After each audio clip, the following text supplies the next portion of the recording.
नमस्कार, आप देख रहे हैं खबर दिन भर।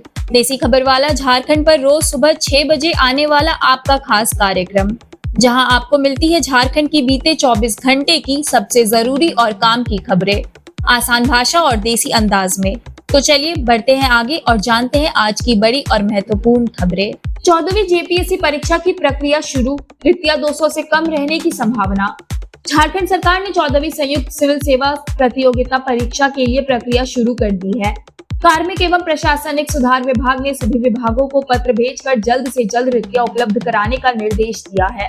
इन रिक्तियों के आधार पर जेपीएससी को अधियाचना भेजी जाएगी, जिसके तहत राज्य प्रशासनिक सेवा, पुलिस सेवा, वित्त सेवा और सूचना सेवा सहित विभिन्न विभागों की नियुक्तियां होंगी। 25 जुलाई को 11वीं से 13वीं जेपीएससी परीक्षा का परिणाम जारी किया गया था, जिसमें कुल 342 पद थे। वहीं 14वीं परीक्षा में रिक्तियों की संख्या घटकर लगभग 200 से कम रहने की संभावना है। राज्य गठन के 25 वर्षों में अब तक केवल 13 बार जेपीएससी परीक्षा हुई है, जबकि विवादों और कोर्ट मामलों ने इस प्रक्रिया को बाधित किया है। सरकार अब परीक्षाओं को नियमित करने की दिशा में गंभीर है। इरफान अंसारी ने हिंदू टाइगर फोर्स को बताया आतंकी संगठन, बैन की मांग की।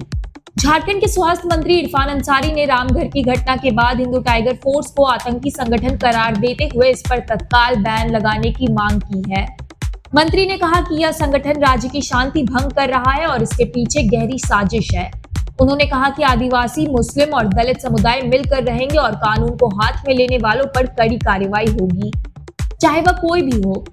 रामगढ़ में आफ्ताब अंसारी की मौत के बाद विवाद गहराया। आफ्ताब की पत्नी सलेहा खातून ने हिंदू टाइगर फोर्स पर दुकान में घुसकर मारपीट का आरोप लगाया। इरफान अंसारी ने इसे भाजपा की साजिश बताया और कहा कि संगठन पर सख्त कार्रवाई होगी।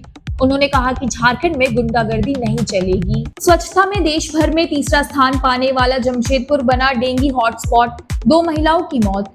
हाल ही में स्वच्छता सर्वेक्षण 2024 से 2025 में देश भर में तीसरा स्थान पाने वाला जमशेदपुर अब डेंगू के कारण चर्चा में है।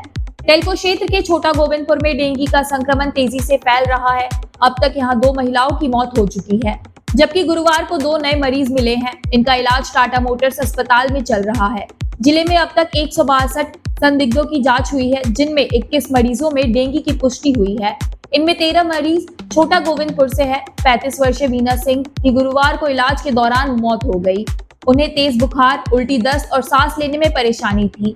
आईसीयू में भर्ती के बाद प्रारंभिक जांच में डेंगू पॉजिटिव रिपोर्ट मिली, लेकिन पुष्टि बाकी है। स्वास्थ्य विभाग ने लोगों से सावधानी बरतने और लक्षण दिखने पर डॉक्टर से तुरंत संपर्क करने की अपील की है। आईआईटी आईएसएम धनबाद में दीक्षांत समारोह, राष्ट्रपति द्रौपदी मुर्मू ने छात्रों को किया सम्मानित। राष्ट्रपति द्रौपदी मुर्मू शुक्रवार को आईआईटी आईएसएम धनबाद के 45वें दीक्षांत समारोह में शामिल होने पहुंची। बरवा अड्डा हवाई अड्डे पर उतरने के बाद वे सड़क मार्ग से संस्थान पहुंची। राष्ट्रपति ने इस अवसर पर संस्थान पर आधारित एक विशेष डाक टिकट भी जारी किया। समारोह में उन्होंने शैक्षणिक सत्र 2024 से 2025 के विद्यार्थियों को डिग्रियां प्रदान की और उत्कृष्ट छात्रों को मेडल देकर सम्मानित किया। कार्यक्रम में केंद्रीय शिक्षा मंत्री धर्मेंद्र प्रधान, प्रधानमंत्री के प्रमुख सचिव प्रोफेसर पीके मिश्रा, झारखंड के राज्यपाल संतोष कुमार गंगवार और राज्य सरकार के नगर विकास मंत्री सुदीव्य कुमार भी मौजूद थे। लोहरदगा के बुरका गांव में ग्रामीणों का अनोखा विरोध, कीचड़ भरी सड़क पर रोपा धान। लोहरदगा जिले के भंडरा प्रखंड अंतर्गत मसमानो पंचायत के बुरका गांव में कल शुक्रवार को ग्रामीणों ने कीचड़ और गड्ढों से भरी सड़क पर धान रोपकर विरोध जताया। ग्रामीणों ने कहा कि आजादी और झारखंड बनने के बाद भी गांव विकास से वंचित है।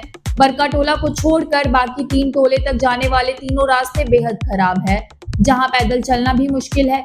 बीमारों को अस्पताल पहुंचाना, बच्चों को स्कूल भेजना और बारात लेकर आना तक कठिन हो गया है।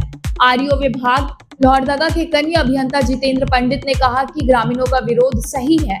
प्रधानमंत्री ग्राम सड़क योजना के तहत प्रस्ताव भेजा गया है, लेकिन स्वीकृति मिलने की समय सीमा नहीं बताई गई है। झारखंड की खबरों का सिलसिला यहीं समाप्त होता है। जुड़े रहिए देसी खबर वाला झारखंड के साथ, क्योंकि कल सुबह ठीक 6 बजे हम फिर हाजिर होंगे झारखंड के बीते 24 घंटे की तमाम महत्वपूर्ण और आपके काम की खबरों के साथ। मिलते हैं कल सुबह, तब तक अपना और अपनों का ख्याल रखिए। बहुत बहुत धन्यवाद।